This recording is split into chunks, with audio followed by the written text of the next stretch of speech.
It's showtime. It's the pre-party with J. Cal. We are professional wrestling. I'm building an alliance. You are tuned into The absolute top of the mountain, the ultimate professional wrestling. Alliance-wrestling.com.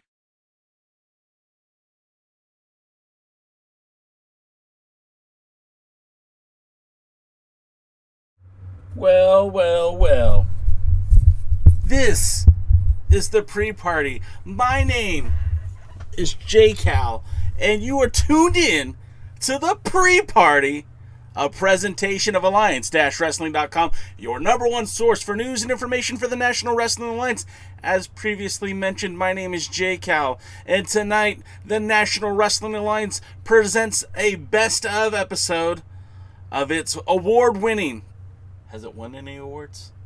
It's gratifying, mostly gratifying, NWA POWERRR, the Season 5. So many great moments from this season. What were some of your favorites? Let's talk about it. We are here to join with you, the NWA fam, to talk about NWA POWERRR. What are your expectations for the next season of NWA POWERRR? What are your expectations for Empower? And what are your expectations for the 73rd? Leave your comments here, and I'll read them, and we'll talk about them. But, I want to say what's up to everyone in the house already. I see Terry McDermott's here. Lamb is in the house. Our good friend Fiona's in the house. If you guys enjoyed my interview with Tim Storm, make sure you give a high five to Fiona. She helped secure that interview, and I do appreciate that. Thanks for helping out with that, Fee. And so this is the pre-party. And again, presentation of Alliance-wrestling.com. I don't know if you guys are aware of this, but we've been talking about the entirety of the National Wrestling Alliance since 2007. That's when the website first went live. And ever since, we've been blogging, vlogging, photographing, writing about the NWA. That's been part of my a passion project, again, now for 15 years? 14 years. 14 years? It's awesome, and I get to do this because you guys support this product. You guys are here for the live chats. You're here for the interviews. You guys watch these programs, and I genuinely appreciate it. We have merchandise for sale. You get hats like this. You cannot get a T-shirt like this because that's the NWA fam shirt put on by This Is the Pro Wrestling Podcast. You can get yours by hitting up their merch site. But it's been a wild ride, a fun ride. Again, we've been doing this since 2007. The podcast started in 2009, and since NWA POWERRR debuted on YouTube and later Fight, we've been doing a Tuesday pre-party to get you set up for the show, and it's been so rewarding, and I thank you guys for being a part of it. And I'm powered by Bang Energy Drink because some days are easier than others, and when they're bad, you've got Bang. Can I get an endorsement deal now? Anyways, so let's talk a little bit. If you guys don't mind, I would just like to take a few minutes to talk about the West Coast Wrestling Company. They were the group that actually wrestle in my backyard, about 10 minutes away from where I live. Adam Gilbert, the owner of the promotion, was very hospitable, allowed me some backstage access, allowed me to take photos ringside. It was such a cool show. Now, for many people, wrestling, I've always said this, wrestling is like Baskin Robbins, right? Every different flavor is out there. If you want to watch hardcore wrestling, there is a wrestling promotion for you. If you want to watch, sorry about that, guys. If you want to watch, if you guys want to watch deathmatch wrestling, that promotion's out there for you. Strong style wrestling, you've got it. You want to see more sports entertainment, it's out there for you. If you want more comedy style wrestling, it's there. Every wrestling promotion caters to its fan base. And out here, the West Coast Wrestling Company caters to an audience of a lot more simpler tastes. And I mean that in the best way possible. The fans were very happy with this show. And talking to Adam Ginsberg,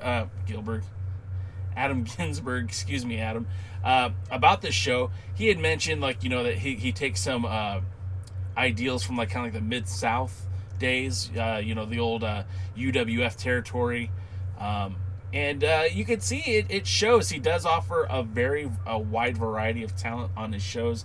He has super heavyweights, he has junior heavyweights, hardcore wrestling, and a lot of just smash mouth style wrestling.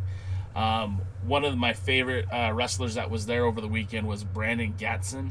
He's a guy that I wish the NWA would look at, because he almost would be the perfect role for the Masked Mystery Man if we didn't already have the Masked Mystery Man. Really technically solid in the ring, can do a little bit of everything. But the show was a lot of fun. I did appreciate the hospitality. I did appreciate the wrestling. It was pretty good. It was $20 for the show, which, I mean, that might be a little bit pricey, but you really got a professional looking environment for the show. And I definitely would look forward to going again. So that's my little spiel on West Coast Wrestling Company. Let's talk to you guys in the chat. Terry McDermott's here. Like I said, Lamb's here. Fiona's here. Dodie. Dave Scooby. Terry says the interview was sensational. Thanks, Jake Hal, Fiona. Yeah, I really, first of all, let's be perfectly honest. The interview was sensational because Tim Storm is a very easy, approachable person to speak to. He's got a great heart. You know, he's given 21 years to the business. He is very loyal to the National Wrestling Alliance, made himself available on a moment's notice. So hats off to Tim for that. You know, I just asked him the questions. He's the one that filled in the story. So really did enjoy that. It was a lot of fun. Lamb, the West Coast Pro Wrestling. You know, it was not West Coast Pro Wrestling. It's a West Coast Wrestling Company. Different, but it was fun. Like I said, it's not my particular cup of tea, but I did have fun. And when I gauge how a wrestling promotion does, it's not necessarily what I like and don't like. It's what the fans react to. And the fans for that show, it was a smaller crowd. It was about 75 to 80 people. And they ate it up. They were involved. They were invested. And I really felt like that was a good show for that local fan base. Heeb says that's the same ringtone. You know what? I'm not a ringtone guy. I've never been that I mean, I can't say never. I used to have every friend had a different ringtone, right? I stopped doing that probably about 15 years ago. I just haven't been too involved with that, but let me see here.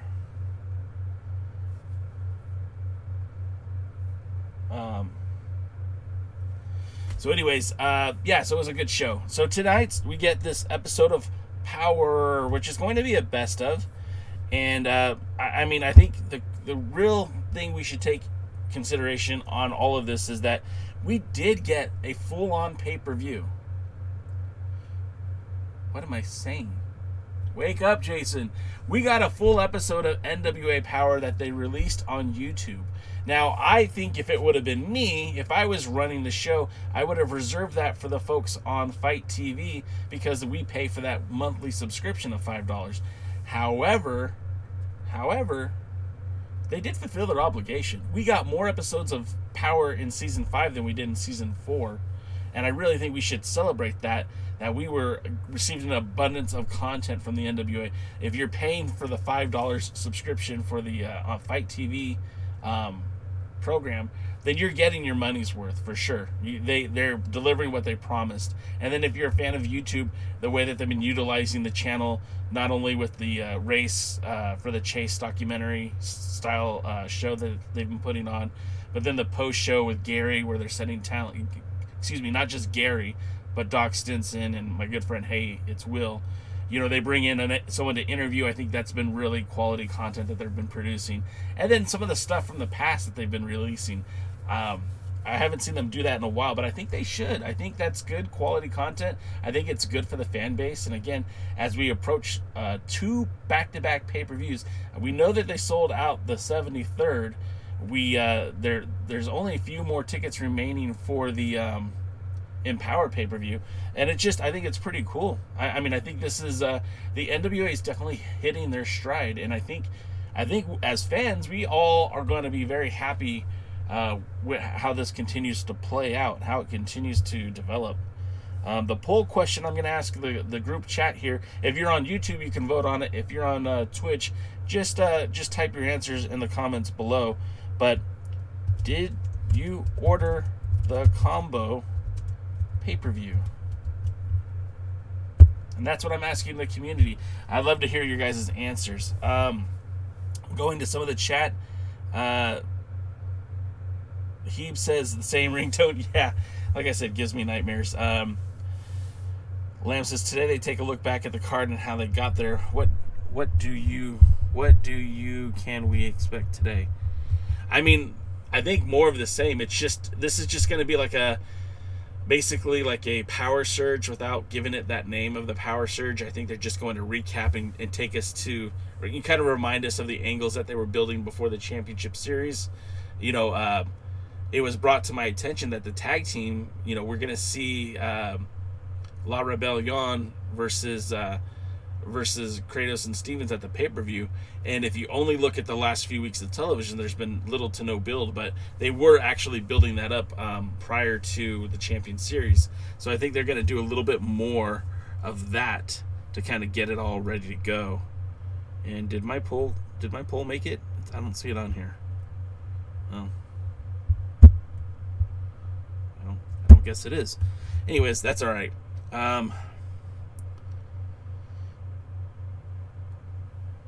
Terry McDermott says power has improved greatly, and I think it has. I was a very staunch supporter of the product, but I would be the first one to tell you that it was inferior when it came back. It wasn't as good as it was pre-pandemic, and I really felt it left a lot to be desired.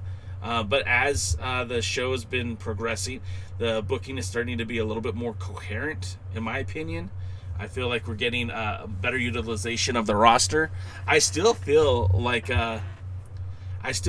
there is some missed opportunities, and I would be okay with saying that to anybody who would listen. I feel like the show has improved very steadily, but I still feel like there's opportunities that they can maximize going forward. But with that being said, there's only 2 shows every week that I'm watching right now, and that's NWA Power and Championship Wrestling from Hollywood. When I can mix it in, I'll also watch Championship Wrestling from Memphis. But I'm not sold into WWE. I'm not sold on AEW. I'm not sold on MLW, Ring of Honor, or Impact the way that I am with the NWA and Championship Wrestling from Hollywood. So it's kind of what I watch. That's my wheelhouse. Now I keep up with what's going on elsewhere, but again, I feel like the NWA caters mostly to people like me.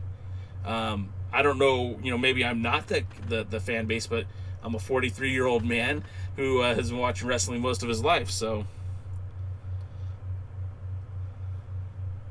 that's that's kind of where I'm thinking right there. Sorry, I'm getting bombarded with work stuff, so I had to take care of that. More comments. Dave Scooby says the NWA using YouTube has upped their subs a few thousand people. Every little bit helps. Yeah, there was a point in time where they had 220,000 subscribers, and they lost a large handful of those subscribers when they quit producing fresh content for the YouTube page. And I really feel like it makes a lot more sense for them to continue to use that page as a way of promoting not only the television show on Fight TV, right? Power, but also it was a way to help sell pay-per-views. Now, there's a way that you can present quality content without giving away the farm. Maybe, one match a week. Maybe clipped matches with some more background information, more promos, more interviews, more May Valentine backstage stuff. But I really feel like there's opportunities for the brand to continue to grow. And I mean, look, they're hitting St. Louis. They sold out the Chase, not even with a card. I mean, that speaks volumes about the interest that the fans have in the National Wrestling Alliance, and it speaks volumes about people who are getting excited about it. And I think that's a really cool thing. I think that's something that really needs to be celebrated. Yes, and if you guys like this show, as Lamb is pointing out, please subscribe, whether you're on YouTube or Twitch. We definitely appreciate the follows, and comments, and thumbs ups, and all that good stuff. It helps us on the algorithm. We are trying to grow this community in concert with the fellas over at This Is the Pro Wrestling Podcast. We do have Discord. We do have merchandise. The website of record is alliance-wrestling.com, and that's where all the news and information ends up usually. Jonathan Burrell says, I feel one disadvantage of studio wrestling is that you can't see how many fans turn up on a regular basis, so seeing positive sales for all 4 dates is really good. I agree with you 100%, Jonathan. And I think even more so, one of the other drawbacks for studio television is I don't know exactly how many episodes they're taping. And not that it matters how many episodes they're taping, but if you tape, 2 months worth of episodes, then that means by November, December, they better be taping more. And the rumor on the street is it's going to be like December is when they're going to air more shows. So I don't know if they're going to if they're going to be able to stretch out this material, or how much they're actually going to record. They've only got the 2 days for television tapings. But again, famously attending Championship Wrestling from Hollywood, they tape about 4 weeks of television in 1 day. And I know that at the NWA tapings that I was at, the very first tapings, I think they had about 6 weeks in the very first day. So, studio TV is a double-bladed sword for sure, because you save a lot of money, you have the talent all there, you can knock out a lot of TV. The problem is what happens if someone gets hurt, can't make pay-per-views. What happens if something more serious happens and talent is no longer available? It could really mess up your long-term strategy. So, but with that being said, so far so good for the NWA. Fiona says she got the pay-per-view bundle since she can't be there. It's a decent price for 2 pay-per-views. I really feel like it is too. In fact, if you look at some of the pricing from the past, the NWA has charged less for pay-per-views emanating out of the Georgia Public Broadcasting Studios, and the pay-per-views for events that were outside of the GPSV, whatever. That those pay-per-view prices were a little bit less. So I really feel like they are trying to match value here. And again, these are historic pay-per-views. The NWA returning to the Chase is the first time it's happened in 37 years. Some of you guys weren't even alive then.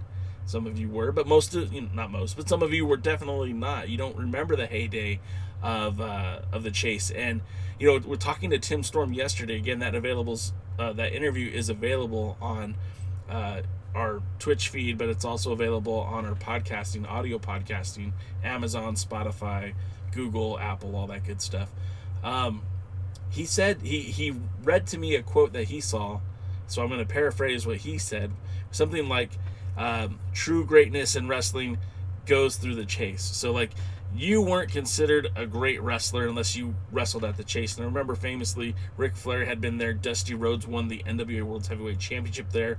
Of course, those were Harley stomping grounds, which means you saw guys like Briscoe and a whole slew of other great wrestling talents had been through the Chase. So it's very meaningful, especially for the talent, to be able to say that they wrestled in the same place that Harley did, the same place that Flair did, the same place that Dusty did. And it carries a lot of weight. And in a company that is so rich with tradition and history, tying that all together, I think is something that's really, really cool. And again, they sold out before a card was even announced. That's how important this was for the fans of St. Louis and for wrestling in general. Fiona says, 1 hour wrestling shows are amazing. Ideal timing for me. Plus, it's easier to catch up on 1 hour than a 3 hour show. Absolutely. I get that. 3 hours of Raw sounds very difficult to sit through. But 45, 50 minutes of Power usually goes by like that. And it's very easy. It's easy to watch. Jonathan Burrell says his only complaint with Power is the inconsistent length. I feel it should always be 1 hour minus ads, so approximately 45 minutes each, so that it may be more appealing to TV channels in the future. I think as of right now, they don't have that option or that luxury to even consider TV because they're exclusive with Fight. So I don't feel like you have to worry too much about that. Now, down the road, that could always change, but I mean, so could editing. They could always build stuff into it or subtract stuff, depending on time. Jonathan Burrell says he watches NWA, SWE Fury, Ohio Valley, and he dabbles with Championship Wrestling from Hollywood, Arizona, and Memphis. Jonathan Burrell also says he watches AEW with his non-wrestling fan girlfriend who just shoots holes in the psychology. I mean, that's what my wife does for all wrestling. Terry says he fast forwards through NXT to watch Pete Dunne. A lot of Pete Dunne fans out there, and that guy's still young. He's not even in his 30s yet.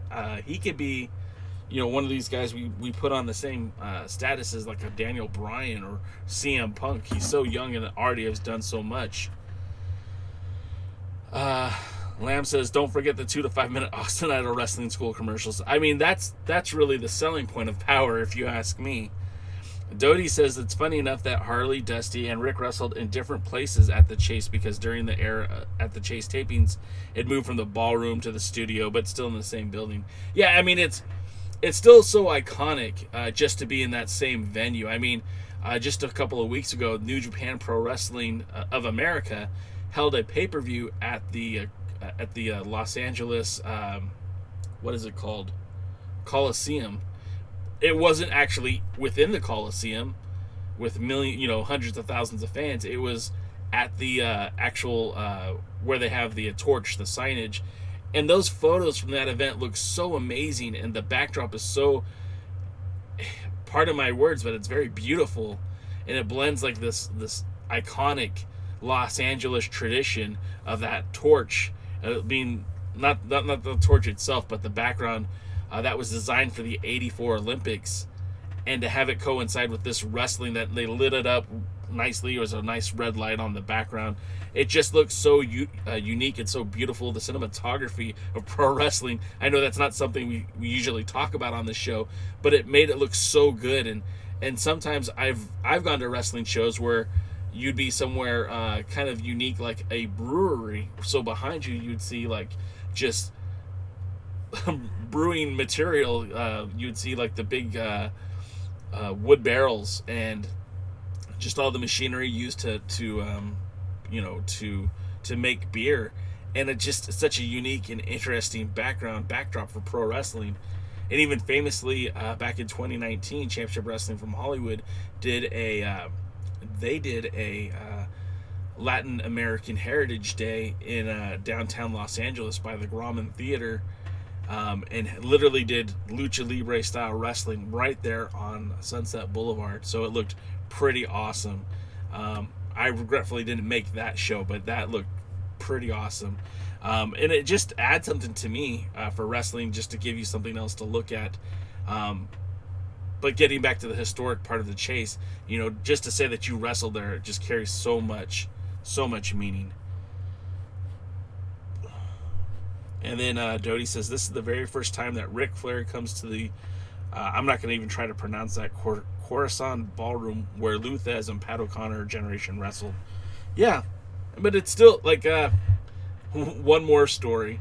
At Knott's Berry Farm, which is a theme park not too different from, say, Six Flags or Disneyland. There's a little theme park in Orange County, California, Buena Park to be exact, and it started off as a berry farm in the early 1900s, and during World War II, it became like a very popular place. Actually, even before World War II, during the Great Depression, as they call it. And it was a berry farm where people would come and have dinner and pick berries, and it was a real pleasant thing. But as it was successful, the owner started building stuff. So they built like a ghost town, and they were literally buying buildings and moving them into the ghost town. And it became a theme park and everything else. One of the buildings that they purchased was Jim Jeffries' Barn, which was a venue for boxing and pro wrestling in like the 1920s and 1930s, 1940s. And as that venue was situated in Los Angeles, they literally took it piece by piece to move it to this theme park. Now that building today is kind of used for a conference center, or like even like an eatery when businesses take their employees to the park and allow them to play as kind of like a, team building stuff. But that building literally housed matches with Lou Thez and that NWA World's Heavyweight Championship. So it always has a soft spot in my heart. Every time I go to the theme park, I always look at it and I desperately want to go in there just to say that I've been in there. But the historic part of pro wrestling is so beautiful. And when you can connect the past to the present, the NWA being able to return to the chase, I mean, that is so monumental.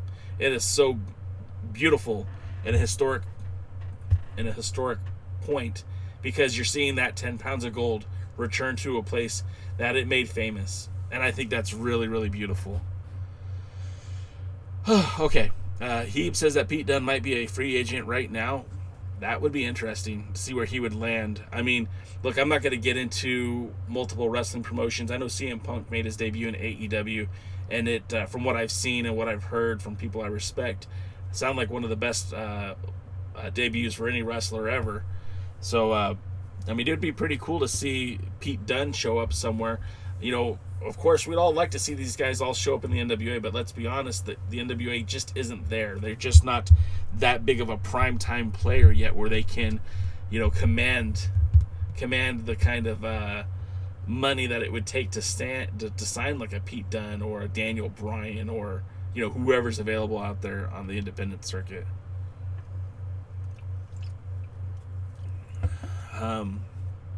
And it sounds like a lot of you guys haven't ordered the pay-per-view, which is, it's not the worst thing in the world. I mean, we'll be talking about it. I'll tell you this, that the matches that I'm most excited about are probably not the matches that most of you are excited about. I know there's a big, strong, swelling support now for Trevor Murdoch, and I think there should be, because I think Trevor Murdoch is going to walk away with the 10 pounds of gold after this weekend. I know I'm saving my all of my spoilers and predictions for Thursday's show, but I really feel like this is the time that the NWA, like, everything makes sense for the NWA to put the belt on Trevor Murdoch at this moment. Now, whether they do or not is entirely up to them, but I would tell you, I'd bet the farm, the Wachichachi, I'm not going to be able to pronounce it, farm, that he's going to win that title. Now, Fiona says, you say that, but the NWA has more freedom than other indies. And you are correct. And there is a lot of attractiveness to being able to put in 4 days worth of work and then take the next month or two off and work indie dates. I mean, let's be honest. For a lot of the talent that left the WWE, there is not an AEW contract waiting for them. There might not even be an Impact contract waiting for them. But there is opportunity on the indies to still make a pretty good living wage in wrestling, every weekend or every, 3 or 4 times a month. So if you were able to combine that with working with the National Wrestling Alliance, a team like, I don't know, what are they called? I can't think of anybody's name. Let's just say Bo Dallas or Kurt Axel, right? Either one of those guys, I don't necessarily think they're going to wind up in AEW, but they're currently free agents. They can appear anywhere. And if you're working 4 days with the NWA, there's nothing preventing you from spending the rest of the 4 days, the rest of the 20 days a month working for AIW or Pro Wrestling Guerrilla or or SW Fury or MLW or Championship Wrestling from Hollywood. Seemingly, especially a lot of these talents are working multiple areas anyways. You could probably make a decent living still doing that. And then Fiona says, plus with the tapings over 2 or 3 days are a far less relentless schedule, and that's probably a good selling point. And I do agree with that, Fiona. I do. And that makes sense for a lot of talent. But for guys like, you were never going to get Carl the Machine Gun Anderson to come to the NWA. You're never going to get Samoa Joe to come to the NWA. Just not in the cards. Now, it would be awesome if it did, but I just don't foresee that happening. It's not for a lack of the NWA having the desire. I just think the resources don't match up.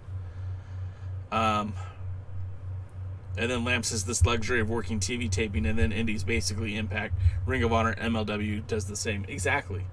And there's nothing stopping the Pope right now from picking up dates in different independent wrestling promotions. I mean, if he's in Florida, there's a lot of indies wrestling in Florida right now. Terry McDermott says, if I were a wrestler, I'd want to be indie. See, and there is some freedom in that, but there's also security by having that contract with whoever wants to pay you to wrestle. So there's a balancing act for sure.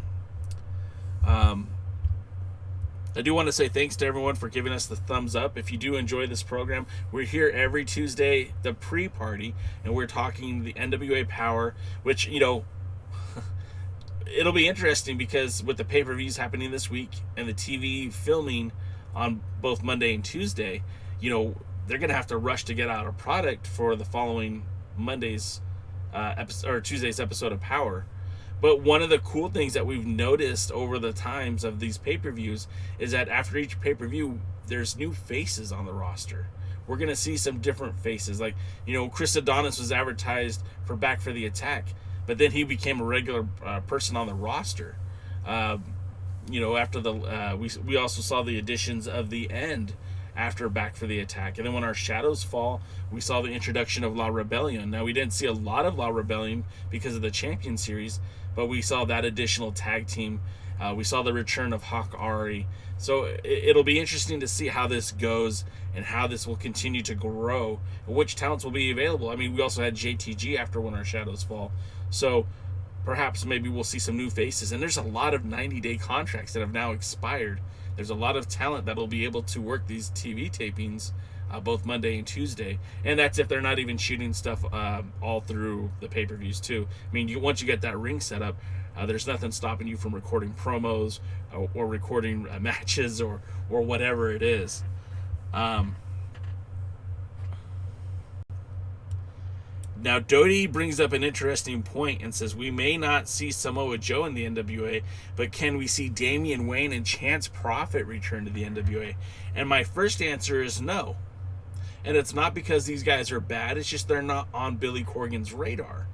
I don't really feel like they're looking for guys from the NWA's past. There's a handful of talent that, spent time with Jack Stane, spent time with Tim Storm, working in that Bruce Tharp era of the NWA that was never invited to be a part of the show now. I mean, Tokyo Monster Kahagas literally held every title except the tag team titles. My broadcasting partner on Thursdays, Kevin Frazier, is a former World Junior Heavyweight Champion. Hell, Chase Owens, who's wrestling in Japan 90% of the time, could literally be here for some of the tapings stateside and representing New Japan Pro Wrestling on the show, but chooses not to or has never been offered that opportunity. So I don't think you're going to see some of the past NWA talents suddenly start appearing on the show. I think you're more going to see guys who were not given the opportunity to succeed in the WWE machine. Already Chris Adonis, already Jay the God, already Elijah Burke, the Pope. And then we've seen talents from Impact like Taryn Terrell and Velvet Sky. I mean, I think you're going to see more talent in line with that. More of those talents kind of appear. So like a Curtis Axel, to me, seems more realistic than a Damian Wayne. And that's not to say anything bad about Damian Wayne or Chance Prophet. I really felt like those guys helped carry that brand, the NWA, in such a positive way. in the mid 2000s, and I really feel like both of those guys deserved a better opportunity than what they got. Doty also brings up the Central States talents like Warhorse, KLD, or Jeremy Wyatt. Again, maybe Warhorse seems to make a lot of sense, but again, that NWA formula seemingly is guys who are 6'4", who can cut promos and who have that shape and size. Warhorse is not 6'4", but he does have shape. He does have size. He can cut a promo, but does he make sense against Tom Latimer? If that's your measuring stick, does he make Tom Latimer look more or less intimidating? If you put him in the ring with Elijah Burke, is he more or less intimidating? I mean, that maybe that's not fair, but that's kind of how you have to look at it. Anybody you bring onto this roster kind of has to fit that same image, otherwise they just look out of place. And like Matt Cross, I love Matt Cross, and I thought he was a phenomenal talent, but on that NWA roster, he was always the smallest guy, always the baby face in peril, never really the dominant wrestler he should or could have been, and it's a shame, but we'll see how that goes. Dave Scooby says, I hope they use some of the lesser known female talent in the Circled Squared type show, giving them a one-on-one matches. I think, and I genuinely believe this, I'm not pandering to anybody, I think it's a huge missed opportunity if the NWA doesn't start producing some sort of all-women's wrestling show. And I'm not saying that it has to be an hour long. I'm saying it could be a half-hour show. It could be one match and a promo every week. And I think it would be so good for the NWA to do that. They could put it on YouTube, or they could leave it on Fight, depending on what pays for who and who pays for what. But I think that opportunity to showcase women's wrestling, whether the talent are under contract or not, I think is a huge opportunity to make it a statement. I spoke to Ruby Reyes, who is a female wrestler out here in Southern California, and she said that a show like this, Empower, is meaningful, but only holds that meaning if they continue to advance women's pro wrestling.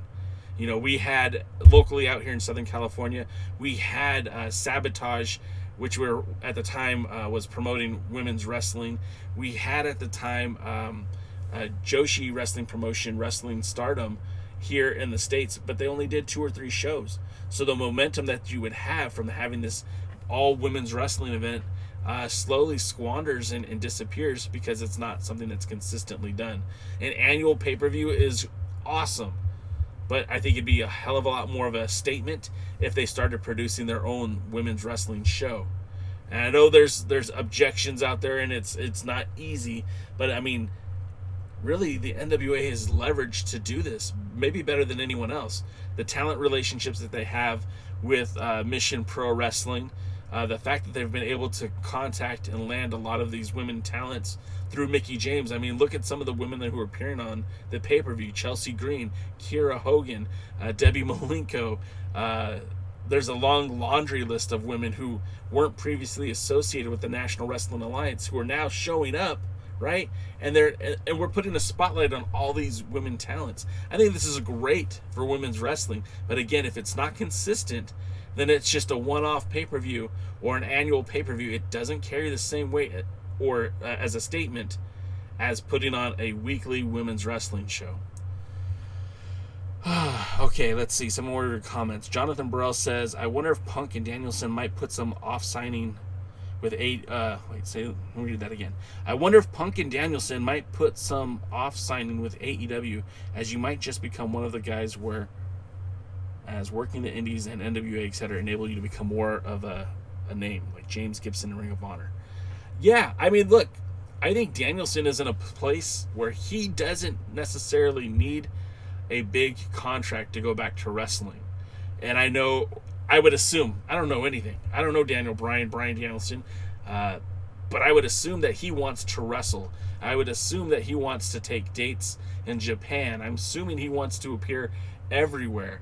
I think if I was Bryan Danielson, the American Dragon, I think I would stay independent. And I would say, okay, AEW, if you want to use me, I'm available, but I'm not going to be exclusive because I want to wrestle New Japan. I want to wrestle All Japan. I want to wrestle Pro Wrestling Noah. I want to wrestle in Mexico for CMLL or AAA. I want to be able to wrestle Ring of Honor. I want to wrestle MLW. I want to challenge Nick Aldis for the 10 pounds of gold. And, I mean, who wouldn't pay to see Daniel Bryan Danielson? Is he not a draw in 2021? If the NWA were to headline a pay-per-view, Bryan Danielson versus Nick Aldis, would you order it? I know I would.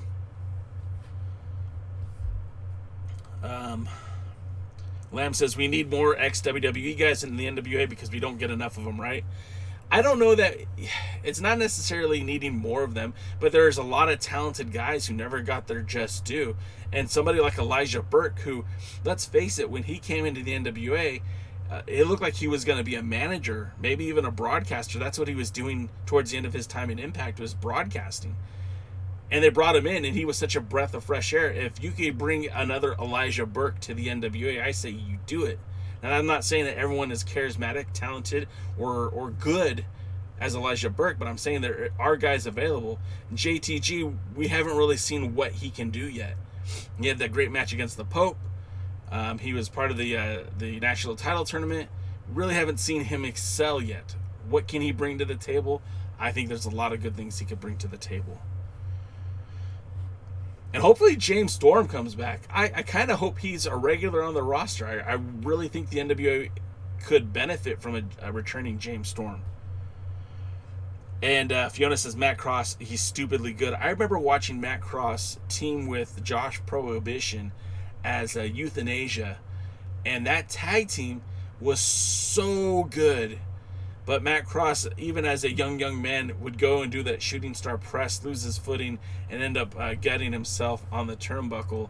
It was one of the scariest things I'd ever seen at a live wrestling show. He was okay, but risk takers get called risk takers because they take risks, oddly enough.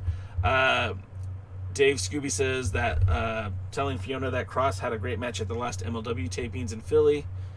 And I mean, look, I love Matt Cross. I could watch a Matt Cross match every day. He is so, to quote Fiona, stupidly talented. But he doesn't really fit in with the NWA, and that's okay because MLW is a great fit for him, and there's lots of places that he could fit in well.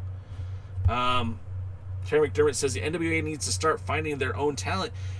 They kind of have, Terry. I mean, let's be honest. The platform that Jordan Clearwater's on right now is the best platform he's been on. Same thing with Slice Boogie. Crimson, although he wrestled in Impact, I would never have called him an Impact guy. Jax Dane is an NWA guy. Tim Storm is an NWA guy. Hawks Ari, if you didn't watch them in Wildcat, you didn't know who they were. The End was a very well-known tag team on the independents, never really had the national spotlight that they have now. So I really feel like they have improved, bringing in a lot of their, quote-unquote own guys. But everyone starts somewhere. It's not like the NWA has a training school and is developing talent. They're just bringing in guys who are available.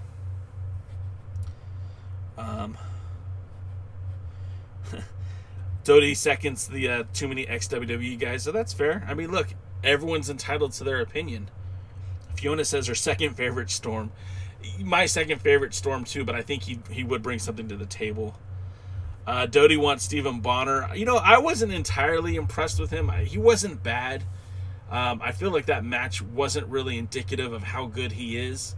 I kind of felt there was a lot of stalling. I don't know who to blame on that one. I just felt that match was just okay. I've seen Nick Aldis have much better matches. And, depending on who walks out of the chase as World's Heavyweight Champion on Sunday night, I want to see more of the old Nick Aldis. Win, lose, or draw, whatever happens this weekend, I want to see the Nick Aldis who is really hungry. And, with a couple weeks off since his last match, hopefully he's ready to go and he's really hungry. Dodie said Chris says there's nothing with WWE guys if they will help you. I think you mean nothing wrong. And yeah, you're right. I think the NWA needs just to find the best available talent. And they don't need to bring everyone to the table. They can't afford to bring everyone to the table. But, you know, it's kind of funny. They were just acknowledging Paul Ellering recently on their social media accounts. Paul Ellering famously managed the Legion of Doom Road Warriors for a very long time. Took them to the tag team titles in the WCW, NWA, AWA, and the WWF. He's a guy who I think would make a lot of sense if you want to bring in a manager. I think he's a guy, you know, I see that Chris mentioned the AOP in the NWA. I would say that would be a package that I would spend money on to bring them in. But again, that's a lot of money for a tag team, which is not priority for the NWA. I think right now, when you look at the hierarchy of what's important to the National Wrestling Alliance, it's the 10 pounds of gold for sure. And right, maybe even till is that women's championship, the Burke. They're putting a lot of stock into the women's wrestling. They're putting a lot of stock into that title. Then I would say your TV title has been treated so well on Power. It's been treated very much like it should be, like a top prize. And I feel like I'm going to tap Billy Corgan on the shoulder and say, good job. But I'm also going to say that the champion Elijah Burke really carried that himself well as champion and really helped bring value to that title. I don't know if Tyrus is going to be able to do the same thing, but, you know, I'm hoping that he will bring that you know, that je ne sais quoi, that mystique to the title and help grow that championship. Now, we know we were getting James Storm versus Chris Adonis at the pay-per-view, so we might have a new champion at the pay-per-view. We're also setting up a number one contender for the national title via a battle royal at the pay-per-view. So I do feel like the NWA is going to put some more emphasis on the national title as we move forward. And then, of course, you have Kratos and Stevens taking on Law Rebellion for the tag titles. On the roster, you still have The End. You still have the War Kings. You still have Hawk Ari. So there's a lot of quality tag teams. Bringing in AOP could be great, but maybe it's completely unnecessary. And then Chris Drummond says Cross is MLW. And yes, Fiona says she just realized that this weekend's pay-per-view are later starts than usual. 1 a.m. Oh, wow, that's late. 1 a.m. airtime. You know, Fiona, Scotland's lovely, but there's a lot of beautiful scenery here in the United States. I recommend North Carolina for you to match some of the green that you get in Scotland. Chris Drummond says the NWA needs big money. Adam Cole, baby. I know you're saying that tongue-in-cheek because, of course, he's not in their price range. I don't think any of the top free agents right now are within their price range. They're not going to bring in Bray Wyatt or Braun Strowman. They're not going to bring in guys who are going to cost six figures to sign. You know, they've been doing well with guys who were much, much less. I mean, look, they brought in Jay the God. They brought in Elijah Burke. They brought in Chris Adonis. They brought in Hawk Ari. They brought in Odinson and Paro. And they didn't have to spend six figures to land these guys. And the show has improved with them. It's gotten better. Crimson's back in the ring. Jack Stain, Slice Boogie, Tyrus. They're not paying these guys thousands and hundreds of thousands of dollars. You know, there's a few guys on their roster who are making serious money, but the majority of the roster isn't. And that's okay. It's a growing brand. You got to keep in mind, too, that this company, as it is now, was formed in 2017, in September of 2017. They're not going to spend a ton of money. They're going to spend the right money in the right spots. I would rather them spend more money on venues like going to the Chase or Houston and doing a tribute to Paul Bosch, or going to, you know, back to Nashville. I guess that's that the Asylum is gone, but going back to Nashville, going to Memphis, going to North Carolina again, going to New Jersey. There's a lot of historic venues within these areas, historic cities that have meant so much to the National Wrestling Alliance in the past. I think if you bring your current show to those areas, it would have more of an impact than, say, signing Adam Cole. Well, maybe not Adam Cole. Maybe that's the one exception. Terry says that he's guessing, not predicting, that we'll have new tag team champions. Maybe. Chris says, is Mojo in their price range? You know, I'm not sure. I don't know. Jonathan Burrell says he would spend a lot of money to see Tyrus in a loser-lose wrestling match. Fair enough. I'm kind of with you on that one. Jonathan Burrell says Devon, UK is also beautiful, but the time difference with St. Louis is a killer. Yeah, yes, absolutely. That's rough for you guys. Lamb says Kalisto doesn't fit into Nick Aldis's heavyweight point of view for the NWA, and it's a shame, right? Guys like Danny Limelight, guys like Barrett Brown would be slam dunks for the NWA, right? But there's no junior heavyweight division, and there's very, very outmatched in terms of size and strength with some of these heavyweights. It just looking at a guy who's 5'10 and 160 pounds wrestling a guy who's 6'4", 260, it just doesn't pass the smell test, you know? It just doesn't look right. Terry McDermott says, honestly, I like wrestlers like Mims and Jordan Clearwater better than so-called superstars. And Terry, yeah, these are guys that are going to grow into these roles, right? If they keep Mims around, Mims was one of the first wrestlers to ever appear on Power. Can you imagine the celebration, the adulation that he gets when he finally wins his first championship? You know, let's say he wins the TV title. You know, that local audience, that if they're still in Atlanta, you know, that Atlanta audience is going to be so behind Mims. Obviously, if he's a face, if he goes heel, that might be a different story. But there's so much you could do with that. There's so much positive that you could do with that. Mims is a great wrestler for them. And as he continues to grow into his role as a wrestler, you know, he hopefully he steps further away from enhancement and more into serious matches. You know, put him in a match, put him into a feud with somebody who's going to help elevate him, like Elijah Burke, or like JTG, or like Chris Adonis. Somebody that can help him take that next step. Doty says the End, Hawk Ari, and El Rudo deserve more pushes. I agree. There's only a limited amount of time. I don't even know if El Rudo is going to continue with the NWA going forward, and that's not to say that he did anything wrong. It just seems like he's everywhere else. He's working Impact. He's working in Mexico. I don't know if you're going to see him everywhere, but nevertheless, you know, he is a solid talent, and if he is there, I'd love to see him more. Doty also said, would love to see the NWA return to Kansas City Memorial Hall and hope they can fill that 2,500 seats. Remember, Adam Pearce got to wrestle in Memorial Hall with Metro Pro. So yeah, I would like to see that too.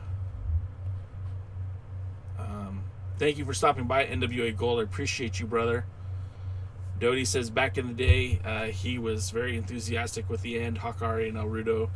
Came to the NWA, then Chris Adonis retires. Yeah, you know, Adonis and Tyrus aren't everyone's cup of tea. You know, I'm not a huge Tyrus fan either, despite what Doty says. Chris Adonis, again, I don't feel like he's a bad talent. I just feel like he's been completely sabotaged in the way they've booked him. I just haven't seen him look like the guy he could be. But that could all change. I mean, this weekend is a very big weekend, and again, every pay-per-view, the NWA seems to take a big step forward with not only talent, but booking decisions, and we get some more pieces that fit into the puzzle. We see what's next for them. Maybe, you know, we don't know what's the next pay-per-view. Maybe it's the Crockett Cup. Hey, maybe it's a return, right, of the Great American Bash, right? I'm not saying that they can use the name, but maybe that's what they're going to go for. You know, and for years, the NWA has had big pay-per-views in the month of November. Maybe that's what they're going to do. Maybe they're going to bring like a super clash. Bobby, hey Bobby, welcome to the show, Bobby. He would like to see Ruby Reyes versus Camille.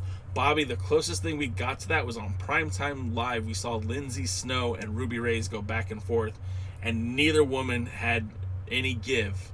It was pretty damn cool. If you haven't been able to see it, I recommend checking out Primetime Live, checking out that match between Lindsay Snow and Reyes. Certainly, neither woman backed down. And if anyone could stand toe-to-toe with the 5'10" brick house Camille, I think maybe Ruby Reyes might be someone who could. And then Lamb says, imagine finally winning a big single belt in the NWA top 10 promotions and the company effed your title run instantly. I mean, that's what Adonis is living with, right? Like, let's be 100% honest. Chris Adonis comes to the NWA. What do they do with him? They put him in a match with Trevor Murdoch. So are we going to get a long story feud with Trevor Murdoch? No, it's a way to build Trevor Murdoch to go face Nick Aldis. So what do we get for Chris Adonis? Well, he beats He beats up Murdoch after he loses the match, causing Murdoch to be injured. Adonis wins the title when Murdoch is already injured and competes in a match where Murdoch is already hurt. So he doesn't really get heat for winning the title because he beat a broken man already. And then as champion, he has almost no defenses. His first big thing he does as champion is abdicate the title so that he can go help Nick Aldis find a suitable opponent in the 12-man battle royal. The whole booking is just awful. And then how do they put the belt right back on him? By putting him in a match with his tag team partner against Paro, where both basically they just beat the crap out of Paro, and Adonis steals it from Latimer, and then Adonis beats JTG straight up. So he's won the title twice, but I don't think he's defended it once. Dave Scooby says, in the future, when NWA brings in new talent, they do some video packages to let us know who they are and why they are in the NWA. It wouldn't take a whole lot of room to do that. Fee is taking off. She's going to go get ready to watch the best of season 5, as you guys should too. We're going to call it a day.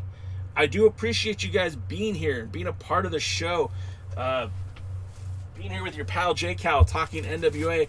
If you like this show and you would like to see more of it, make sure you hit that subscription button so you can get notifications to be here every Tuesday, every Thursday as we go live talking NWA POWERRR. Maybe we'll start talking some more United Wrestling Network. That'll be the poll question next week.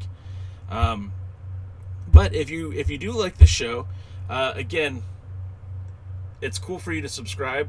We're also on all social media. You can find us on TikTok, yes, but I don't dance. You can find us on Tumblr. You can find us on Facebook, Instagram, and Twitter, as well as here on Twitch.tv or YouTube.com, whichever you're watching us from. If you want to support the website financially, you could pick up one of these cool hats or one of these cool T-shirts that's going to go with me to Atlanta and be given to somebody. You could pick up your own shirt for $20.